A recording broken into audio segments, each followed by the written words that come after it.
Choosing the right soundbar for your TV can be tricky, but here are some things to consider before getting the Sony HT-A3000.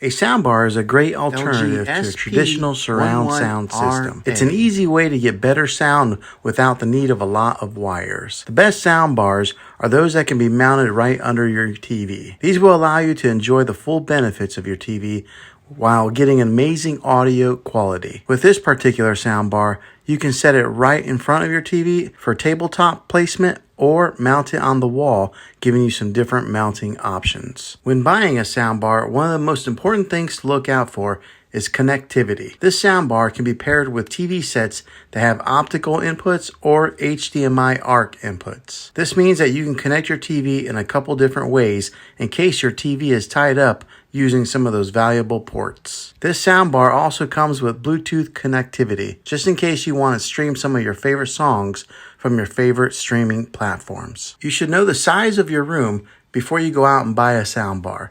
The size of your room will determine how powerful of a soundbar that you'll need to buy. This particular soundbar puts out some powerful watts, but make sure that it's the best soundbar for your particular space. It is also important to know whether you want a soundbar with a wireless subwoofer. A wired subwoofer is cheaper, but it can limit your mobility. A wireless subwoofer tends to be a little bit more expensive, but they do allow for more freedom of movement. Most people are using soundbars these days because they're better at providing sound than what comes from your TV.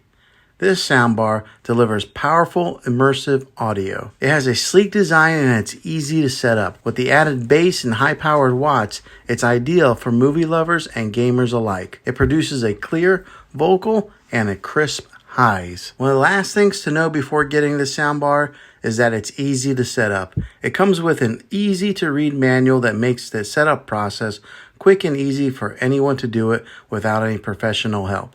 You don't need to be a highly skilled tech person to get it up and running quickly. Well, hopefully this video was helpful for you. If it was, go ahead and click a thumbs up.